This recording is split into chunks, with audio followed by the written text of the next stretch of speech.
A letter girl, desperate to help her sick brother, found herself humiliated at the local pharmacy. With no money and no support, she pleaded with the pharmacist for medicine. Still, instead of compassion, she was met with cold rejection and harsh words. Her face flushed with shame as the other customers watched her struggle. But little did she know, this moment of injustice would soon change her life. What happens when a simple act of kindness from a stranger flips the script on racism? Stay with us to see how everything changed. Wait a second. Tell us where you're watching from in the comments, and don't forget to subscribe for more powerful stories like this. It was an ordinary Wednesday morning when Maya, a 12-year-old letter girl from a modest neighborhood, woke up to find her younger brother, Sam, burning with fever. Their mother was away at work, and it was up to Maya to take care of him. She had no choice but to walk to the pharmacy, hoping to buy the fever medicine Sam desperately needed. But Maya's pockets were empty. She had no money, but she had the determination to help her brother.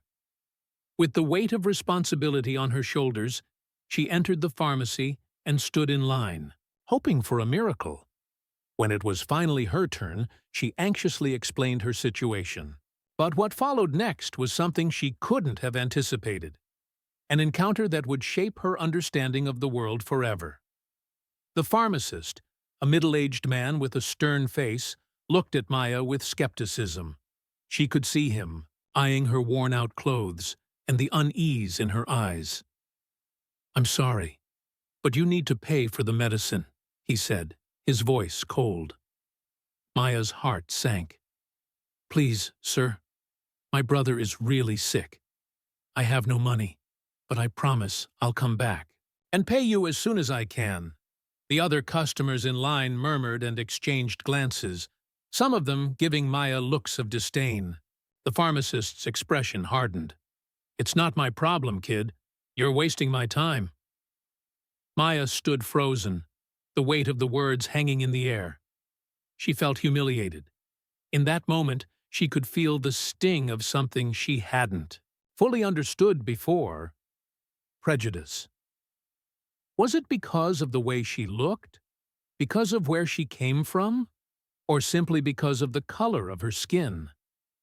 Just when she thought it was all over, a voice from behind her interrupted. "I'll pay for it." Maya turned to see a tall man in a well-tailored suit, holding a credit card in his hand. The man stepped forward, his presence commanding attention. "Give her the medicine," he said firmly, locking eyes with the pharmacist. There was something in his gaze, an unspoken challenge. The pharmacist, now visibly flustered, hesitated but then reluctantly handed over the medicine to Maya. She took it, overwhelmed by the kindness of this stranger. The man turned to her and smiled gently. "You and your brother don't deserve to be treated like that." Maya's eyes welled with tears as she whispered, "Thank you. I'll never forget this." As the man walked away, Maya realized that this was more than just about medicine. This was about dignity, respect, and humanity. The whole store had witnessed a decisive moment, one that Maya would never forget. Maya made it back home with the medicine, and Sam's fever began to subside later that evening. But it wasn't just his health that had improved. Maya had experienced something far more profound.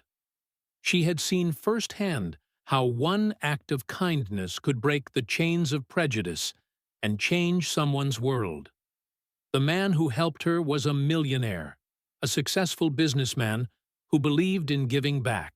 Maya's life didn't change overnight, but that encounter left a lasting impact on her. It reminded her that there are still good people in the world, people who challenge the status quo and fight against injustice. She often wondered, how many more people out there were struggling like her? And how many more would stand up when they saw injustice? Maya couldn't answer that, but one thing was sure: She would never forget the lesson of that day. How many more stories like this will it take before equality is more than a seat assignment? Tell me, where are you watching from? Take care.